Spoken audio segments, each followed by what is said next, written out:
façon, j'en ai presque pas vu en septembre, puisque je n'étais pas chez moi. Donc bref, de octobre à décembre. Alors ça va être du full Noël en fait, je crois. Voilà. Alors ouais, je teste un truc avec l'éclairage. Dites-moi si ça vous plaît. Je suis pas sûr que ça me plaise moi à voir au montage. Je sais pas si ça c'est trop brillant aussi pour vous ou pas. Je sais pas. Voilà.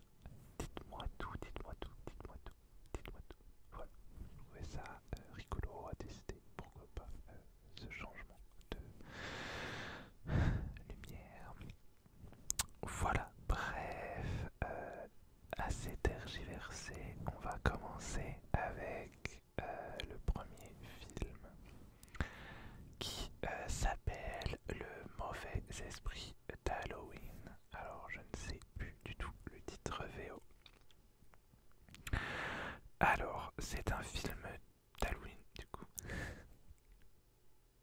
Ça paraît logique. Mais en mode pas effrayant quoi. En fait c'est genre un film de Noël mais à Halloween quoi. C'est un peu ça. Hein. Alors c'est une famille qui emménage dans une nouvelle ville, comme dans tout le début des films d'Halloween, évidemment. Et alors c'est une ville qui prend très à cœur Halloween, justement. Tout est ultra décoré, c'est vraiment ouf quoi. Sauf que le père de famille déteste Halloween. On apprend pourquoi, évidemment, dans le film, mais je ne vais pas vous spoiler. Alors, globalement, j'ai beaucoup aimé ce film. Alors, du coup, pour continuer avec l'histoire, oui, pardon. Qu'est-ce qui se passe? Il retrouve, je ne sais plus trop quoi, une bougie, je crois. Et genre, fallait pas allumer la bougie. Mais ils ont allumé la bougie, je crois. Je suis pas sûr. Mais bref, l'esprit d'Halloween revient pour se venger. Et en fait, toutes les décorations d'Halloween prennent vie dans la ville. Voilà. J'ai vraiment beaucoup aimé ce film. C'était assez drôle, assez sympa, voilà, à regarder. C'est pas le film de l'année, c'est pas hyper profond non plus, mais on passe un bon moment. Voilà. Le père m'a beaucoup agacé par contre. Il est vraiment chiant. Il est chiant et il est tout le temps en train de contredire sa fille en fait, alors qu'elle a priori raison depuis tout le long. Donc voilà, écoute ta fille un peu, non, je sais pas. Bref. Mais sinon, ouais, j'ai beaucoup aimé. J'ai plus trop de souvenirs en vrai. J'ai 2-3 scènes en tête qui me reviennent. Mais voilà, à part que j'ai passé un bon moment. Voilà. Ensuite, j'ai regardé Enola Holmes 2. Enola Holmes 2. J'ai pas revu le premier. Hein. Je crois pas, non. J'avais adoré le premier.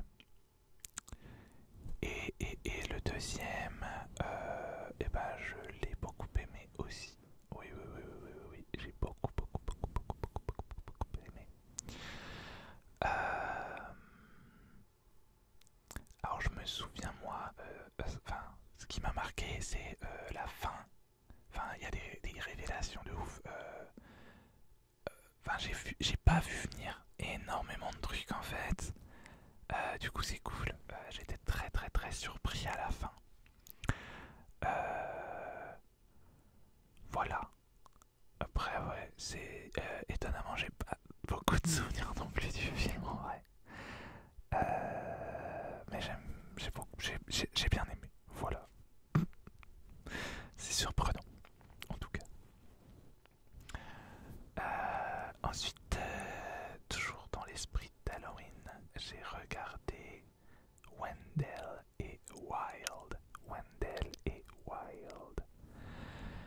C'est un film en stop motion, stop motion, stop motion,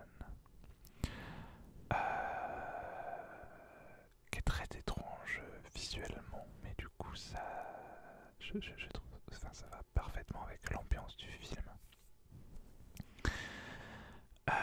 Alors je crois que j'avais commencé à regarder et que ça m'avait saoulé direct parce que le début est classique, enfin voilà. C'est la petite fille, elle perd ses parents, gna gna gna, voilà, comme dans tous les films là. Mais je sais pas pourquoi j'ai continué un autre jour du coup. Et finalement j'ai tout regardé et c'était plutôt pas mal. Voilà. C'est assez space, c'est assez bizarre comme film visuellement, même au niveau de l'histoire, mais c'était sympa. Ouais, ouais, ouais, ouais. Encore une fois, j'ai plus besoin de souvenirs du film en vrai. Juste que j'ai bien aimé. Voilà. C'est passionnant comme vidéo du coup. Et ensuite on passe déjà au film de Noël. Ah, je suis choqué. Alors je ne sais pas pourquoi. L'année dernière, j'ai eu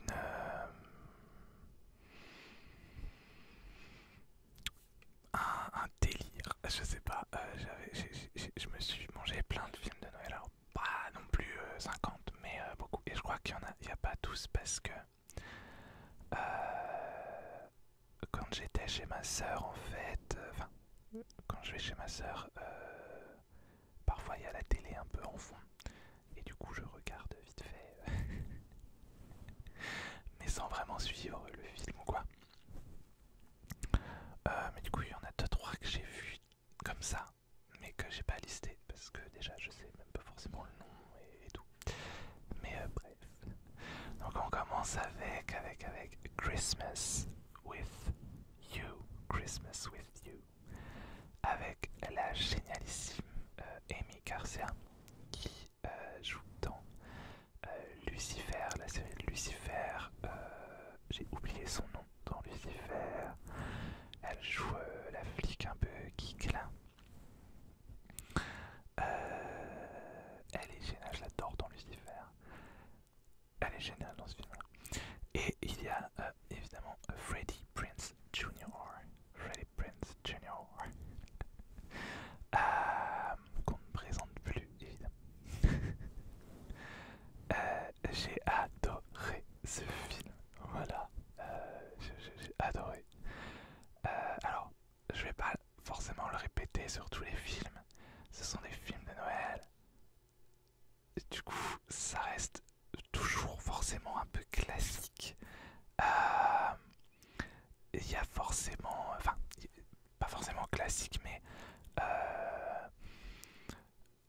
ça suit les codes des films de Noël, quoi. Enfin, il y a les clichés, les machins, mais c'est normal. Donc, je vais pas forcément le répéter à chaque fois. Encore que la majorité de ceux que j'ai vus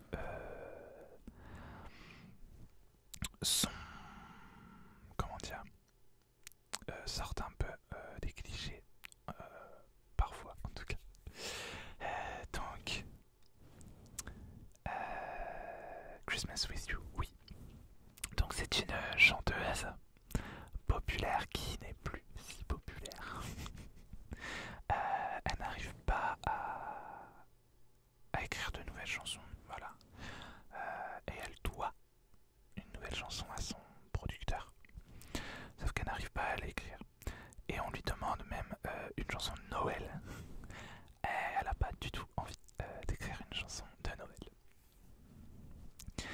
Et un soir, alors qu'elle regarde les réseaux sociaux, elle tombe sur la vidéo d'une jeune fille qui reprend une de ses chansons en hommage à sa maman, décédée du coup. Et ça la touche beaucoup. Il se passe 2-3 trucs. Et du coup, d'un coup, la chanteuse se dit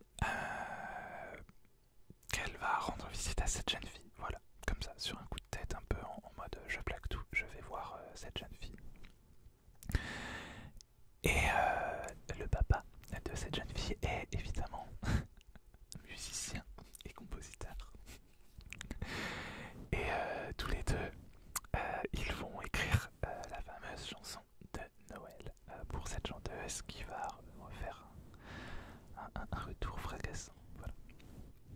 Et évidemment, vous l'aurez compris, ça finit en romance. Hein, c'est une romance de Noël. Voilà. En tout cas, moi j'ai adoré.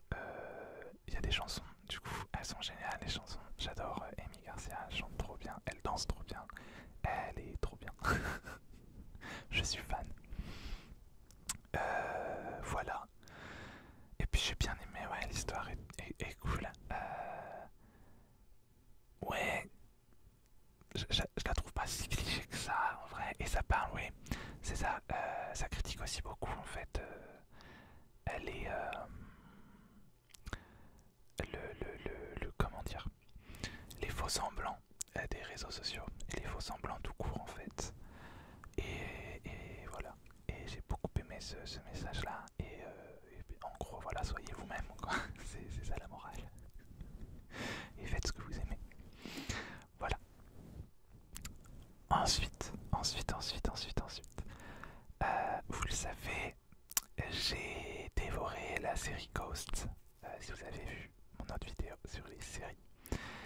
Et qui joue dans Ghost, c'est évidemment Rose McIver. Rose McIver. Et elle a fait des films de Noël pour Netflix. The Christmas Prince. Petite anecdote, c'est d'ailleurs l'un des premiers, si ce n'est le premier film de Noël, ou en tout cas romance de Noël de Netflix. Et c'est suite au succès de The Christmas Prince que Netflix a décidé de produire des films de Noël tous les ans. Voilà.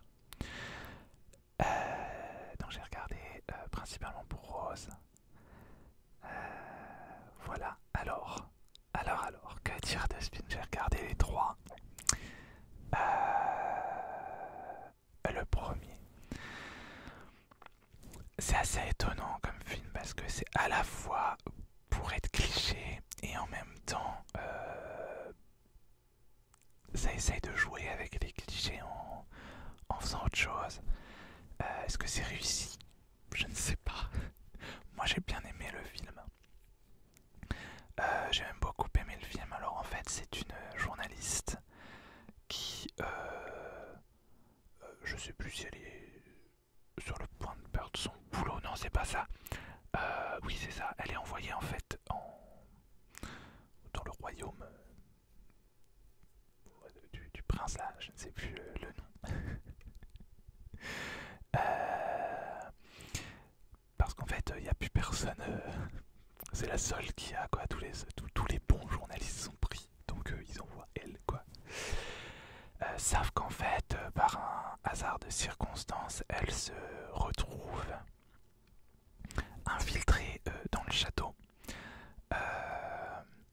en tant que préceptrice de la princesse, donc de la jeune sœur du prince. Et pourquoi elle était là aussi pour enquêter? C'était parce qu'on savait pas si le prince, le roi est mort et il y avait un an pour que le prince dise si oui ou non il prendrait la place du roi ou s'il abdiquait. Sauf qu'en fait il est considéré comme un don Juan, comme un coureur de jupons et qui s'en fout un peu de la couronne. Et que donc on savait pas s'il allait devenir roi ou pas. Voilà. Et du coup elle va enquêter là-dessus en se faisant passer pour quelqu'un d'autre évidemment. Elle va devenir amie avec la princesse qui est d'ailleurs handicapée. Ça, j'ai trouvé ça très sympa, la représentation handicapée. Alors elle a une maladie. Alors elle a un fauteuil roulant, mais je crois qu'elle peut quand même marcher, je suis pas sûr. Je ne sais plus le nom de cette maladie, mais voilà. Et je trouve ça très sympa de montrer ce genre de choses, surtout dans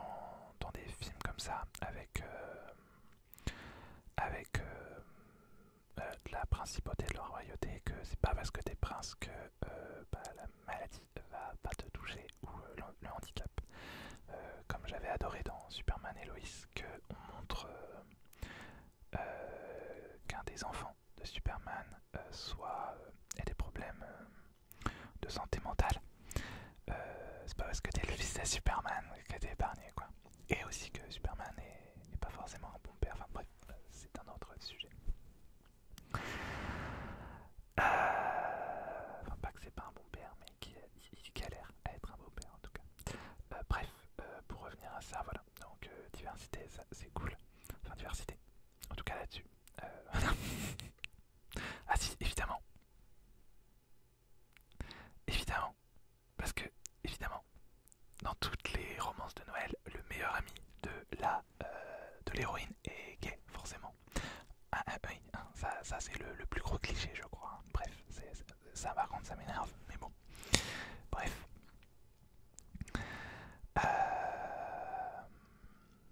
Voilà. Qu'est-ce que je racontais de beau, moi? Et du coup, oui, évidemment, elle va tomber amoureuse du prince. Voilà. Forcément, ça n'a aucun sens sinon. Donc j'ai bien aimé. J'ai juste éclaté de rire à la fin du film. Je sais pas trop si je vous spoil pas. Est-ce que c'est un spoiler pour une romance de Noël? Je sais pas. En fait, bon, il se passe plein de trucs politiques aussi. C'est assez cool, hein. Il n'y a pas que de la romance en fait, il y a une enquête. Ah, je viens de me rappeler du gros plot twist en fait du film d'ailleurs, qui est génial aussi. Non, vraiment, l'histoire est sympa et il y a plus que la romance et c'est ça que j'aime bien en fait dans ce genre de film. C'est qu'on, enfin, j'adore les romances, mais je trouve ça forcément plus profond qui est pas que ça, tout simplement. Et là, il n'y a pas que ça, clairement pas. Sauf que du coup, il se passe plein de trucs. À la fin, ils sont séparés. Elle rentre à New York. J'allais dire ou ailleurs, mais je crois que pareil. Ils sont forcément de New York dans les romances de Noël de base. Bref, non, c'est peut-être pas New York en plus, mais bref. Et qu'est-ce qui se passe? Le prince arrive et la demande en mariage. Voilà, comme ça. Désolé, gros spoiler, mais gros spoiler, l'épisode 2 s'appelle le mariage, ou je sais pas quoi. Donc, bon. Et en fait, moi j'ai explosé de rire parce que ça n'avait aucun sens. Enfin, ils se connaissent à peine. Tout le temps qu'ils se sont connus, lui, en fait, il croyait que c'était une autre personne. Et l'autre, il arrive. Ah non, tu m'épousais. Mais quoi? Mais non. En fait, what the fuck. J'étais mais mort de rire. Voilà, j'ai quand même regardé la suite. Et en fait, j'ai adoré les suites. J'ai préféré en fait les suites au tout premier. Parce que bah, forcément, puisque la romance est déjà faite, on peut passer à autre chose entre guillemets tout en intégrant des obstacles à la romance. Mais je trouve que les obstacles justement sont réalistes. Ils sont pas forcément tirés par les cheveux, comme c'est souvent le cas. Et j'ai beaucoup aimé qu'on montre en fait, c'est pas parce que elle va se marier avec un prince que la vie devient tout de suite super facile et que c'est facile d'être une princesse ou quoi. Bon, on va pas les plaindre non plus. Hein. Mais non, j'aime beaucoup ce côté-là. Et le troisième, le troisième film, c'est carrément une enquête en fait, avec, ben voilà, il y a un objet qui a disparu. Il faut le retrouver, c'est un peu un huis clos en fait dans le château. J'ai adoré, avec des éléments fantastiques en plus qui viennent s'ajouter. Alors ça reste vraiment du fantastique parce qu'on sait jamais si c'est vraiment surnaturel ou pas, ou juste des superstitions. Mais j'ai adoré ce côté-là. Voilà.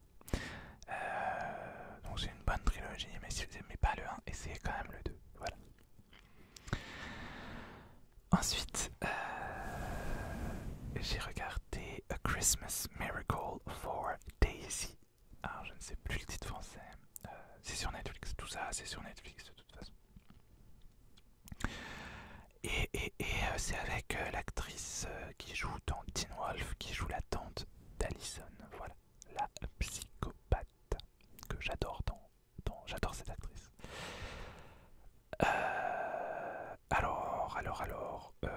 Bon, c'est une romance de Noël assez classique. Voilà, je sais même pas trop quoi en dire. La meuf elle retourne dans son village. On sait pas si c'est son village d'enfance ou si c'est un village qui lui a plu quand elle a voyagé. Et sauf qu'en fait son ex s'installe là aussi. Voilà. Et il va se passer plein de trucs, je sais plus vraiment ce qui se passe dedans, mais voilà, ils vont se reconnecter, tout ça, tout ça. Et c'était très sympa. Et il y a aussi une histoire avec la fille de son ex qui est très sympa et assez originale, je trouve. Enfin, ça va.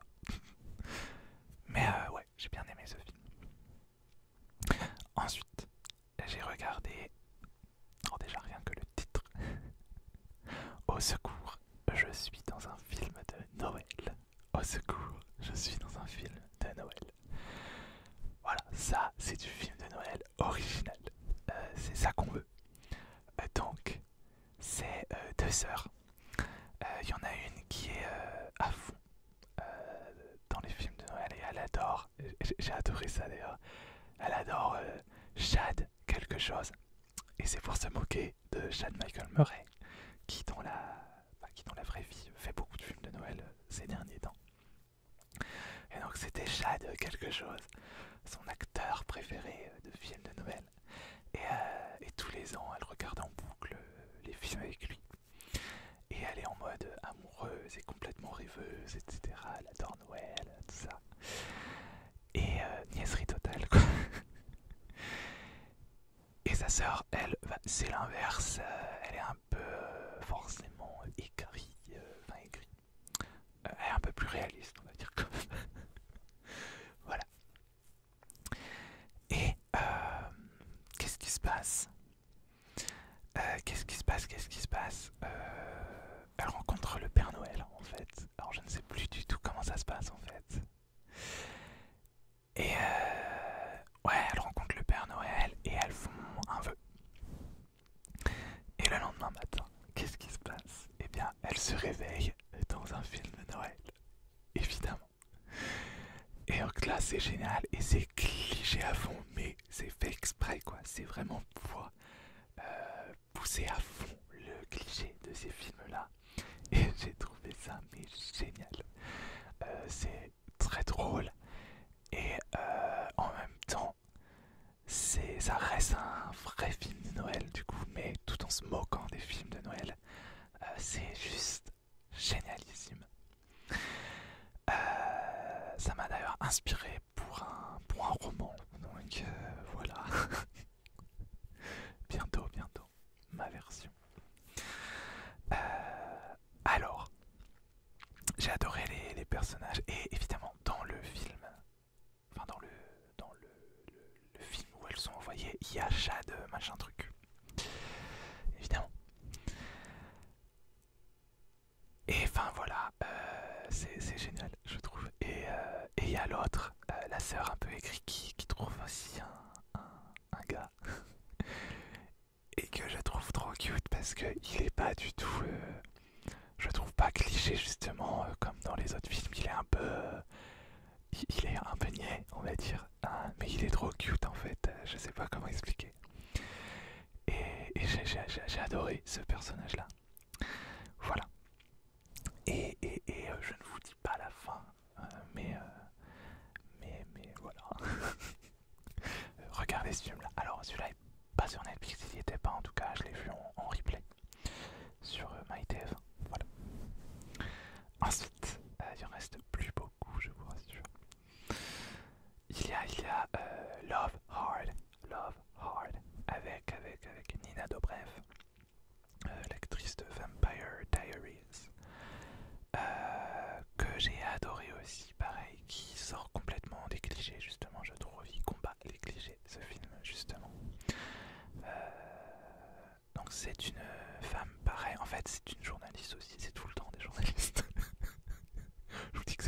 et là, paf, c'est une journaliste. Attendez, est-ce que son meilleur ami serait pas gay? Eh ben, si, je crois. Bref, en fait, elle écrit, si vous connaissez Sex and the City, ça m'a trop fait penser à ça. Elle écrit en fait une chronique un peu comme Carrie dans Sex and the City, en racontant ses rendez-vous et tout. Et en fait, elle a vraiment pas de chance. Et elle décrit du coup ses rendez-vous avec des gars qu'elle rencontre en ligne, hein, je crois. Et ça se passe toujours mal, elle a toujours des anecdotes de fou, elle tombe sur des gens très bizarres. Voilà, sauf qu'un jour, elle tombe sur le profil d'un gars qui est très beau, qui est très intéressant, qui est sensible, qui est romantique, qui est voilà, c'est le mec parfait pour elle, quoi, voilà. Et un peu, il lance un truc, il lance une frappe, donc il s'appelle, ça dure plusieurs semaines, hein, je crois. Ils s'appellent, ils s'écrivent tous les jours, etc. Et Noël approche et le gars sort un peu une phrase comme ça au hasard en mode si seulement on pouvait passer Noël ensemble, quoi, tu vois. Et elle, comme c'est un peu une folle, ben, qu'est-ce qu'elle fait? Elle prend son billet d'avion et elle va chez lui. Elle débarque chez lui. Sauf que, évidemment, ce serait pas drôle. Alors c'est bien le gars avec qui elle parle, mais c'est pas lui physiquement, c'est un autre gars. Voilà, c'est un gars qui est pas un beau gosse. Voilà. Et puis bon, bah, même qu'il soit hyper beau gosse ou pas, forcément, elle est pas contente. Enfin, même s'il avait été hyper beau gosse, enfin, le gars lui a menti, quoi, sur son identité. Donc, c'est pas cool, quoi. Et du coup, là, elle pète un plomb et tout, en mode, mais voilà, c'est pas possible et tout. Sauf qu'en fait, elle est un peu pris de pitié, entre guillemets, parce que le pauvre gars est. En fait, sa famille est désespérée en mode ah, mais il trouvera jamais l'amour, etc. Enfin, c'est un pauvre type tout seul et voilà, super famille. Et du coup, elle va jouer le jeu en mode je vais être sa petite amie pendant les fêtes. Ah oui. Et en contrepartie, il va l'aider à séduire le vrai mec. Ça part dans tous les sens. Parce que le gars existe vraiment. C'est un camarade de classe d'enfance du gars. Du vrai gars. Du coup, il a pris les photos de lui pour mettre sur son profil. Ouais. Et du coup, elle va tenter de le séduire. Voilà, bref. Je vous en dis pas plus parce que quand même, vous laissez découvrir si vous voulez le voir. Mais c'est justement un film qui détruit les clichés justement et les clichés superficiels et de la beauté, etc. Vraiment, j'ai adoré ce film. Vraiment, vraiment, vraiment, vraiment, vraiment. Voilà. Ensuite, j'ai regardé Noël grâce à elle. Ah ouais, c'est que du Noël jusqu'à la fin. Noël grâce à elle. C'est un film brésilien. Alors, j'ai vu la bande-annonce, en fait, comme par hasard, et allez, on va lancer ça. Ça a l'air rigolo, parce que ça avait vraiment l'air très rigolo. Alors, effectivement, c'est très rigolo. C'est très spécial comme film. Vraiment, vraiment très spécial. Alors, j'ai regardé en VF. Je sais pas si c'est comme ça en VO, mais donc c'est en brésilien, du coup, en VO. Mais elle hurle tout le temps, la meuf, c'est insupportable. Bref. Et c'est en fait, en gros, c'est une. Alors, le gars apprend que sa meuf qu'il va demander en mariage le trompe avec une autre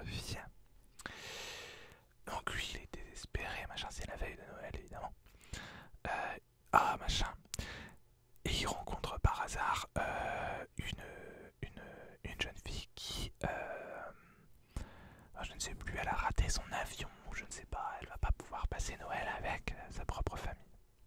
Donc pour pas aller seule dans sa famille à lui, et devoir s'expliquer sur la trahison de sa fiancée du coup, de son ex, il va ramener cette femme-là. Sauf qu'évidemment, lui, c'est quoi? C'est le petit-fils de je sais pas qui, là, Lady Machin, qui est propriétaire d'une énorme entreprise et qui est multimillionnaire. Donc c'est un petit dîner de bourgeois, quoi. Et elle, celle qui ramène, hein, évidemment, c'est pas ça. C'est une gueuse, vous voyez. Et du coup, c'est évidemment le clash des classes. C'est vraiment très drôle. Vraiment. Et j'ai trouvé le film finalement.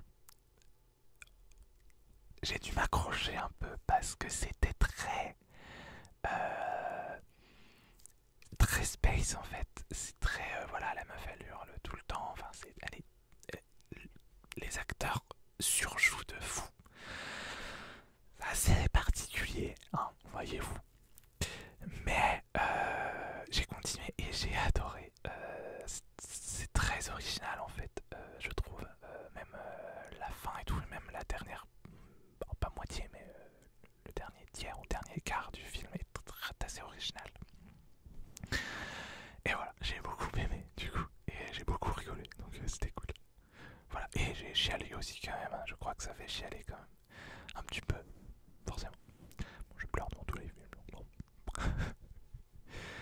Ensuite, c'est bientôt fini.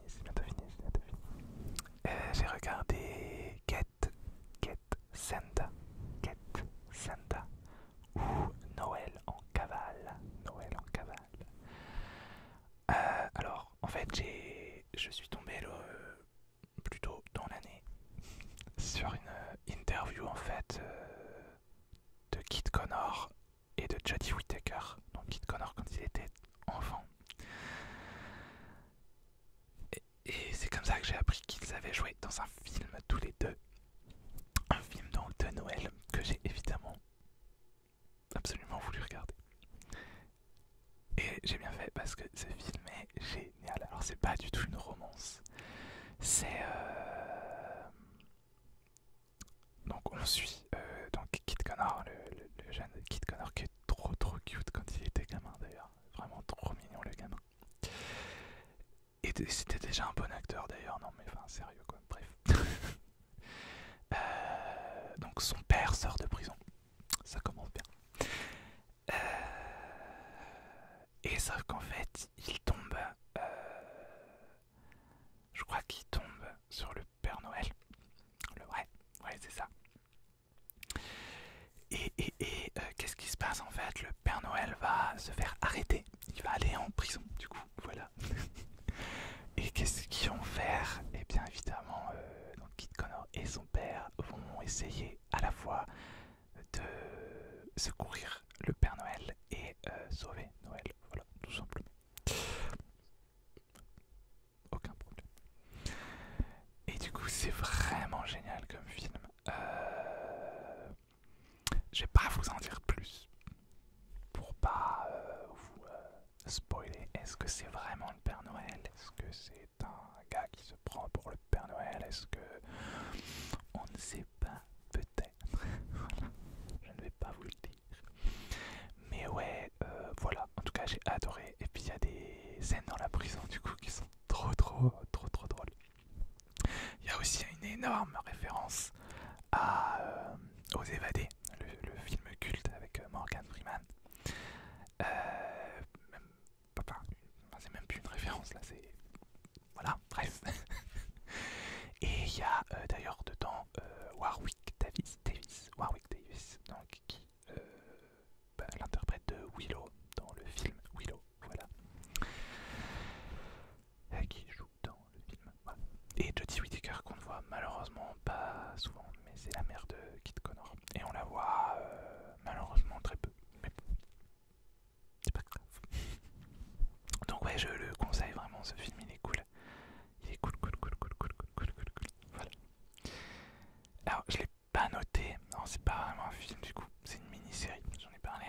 dans les séries ou pas. Du coup j'ai regardé, c'est une mini-série de 3 heures, donc deux films d'1 heure et demie, adaptés du Disque Monde de Terry Pratchett. Le père Porcher, du coup, The Hogfather. Je vais pas vous en parler des masses parce que c'est hyper compliqué comme histoire. Je pense qu'il faut le regarder plusieurs fois et c'est super long. J'ai pas tout compris, je l'avoue, hein.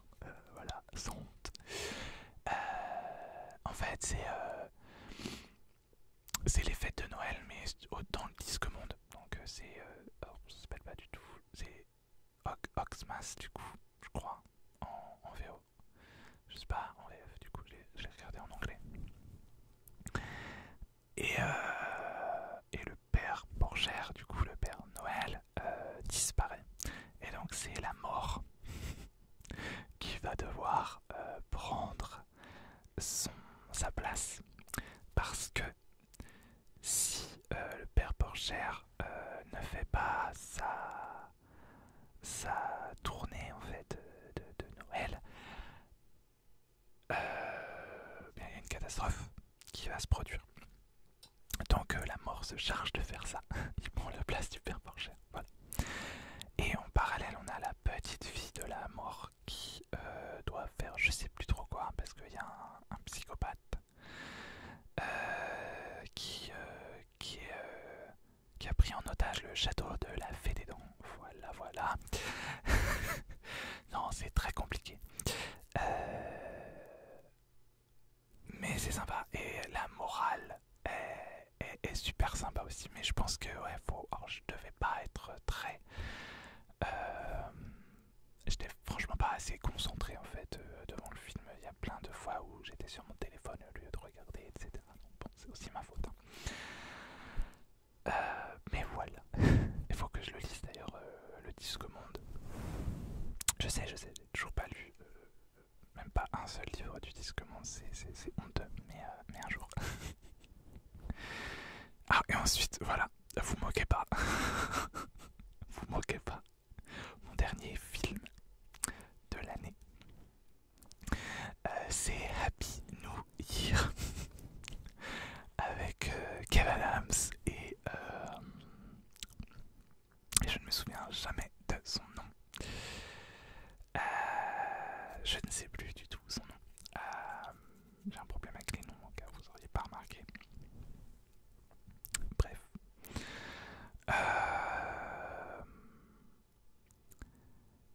En fait, je savais pas quoi regarder. J'étais en mode, bon, voilà, soit je vais me coucher, soit voilà, j'ai vu ça. Bon, oh, ça dure 1 heure. Bon, allez, voilà. Alors,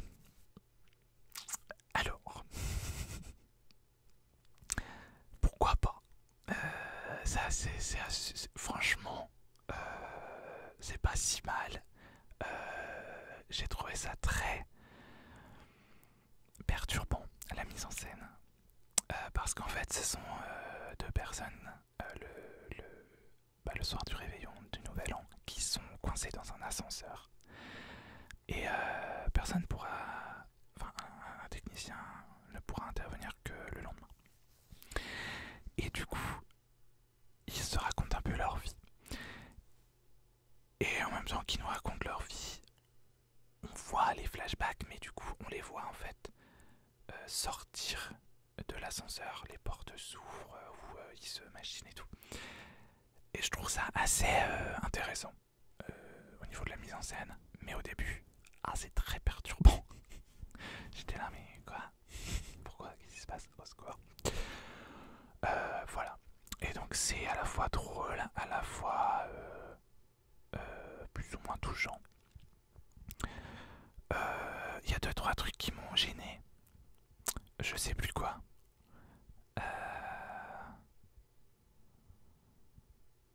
Je sais plus. Il y a 2-3 trucs qui m'ont gêné. Bon, bref, voilà. Voilà, ça dure 1 heure, ça cesse de regarder.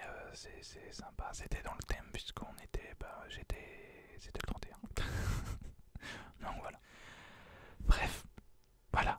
J'ai assez tergiversé sur mes films. Voilà. Ça vous redonne une vibe de Noël du coup. En février, tout va bien. Mais ouais, voilà. Donc, quand même, globalement, pas mal de bons films, pas mal de bonnes séries. Je suis assez rarement déçu ces derniers temps. Je regarde pas tant que ça de films ou de séries. Hein. Je dis ça, les vidéos durent 3 plombes. Mais c'est-à-dire que je les regarde pas. Je vais faire des marathons en fait. C'est-à-dire que je vais regarder plein de films d'un coup.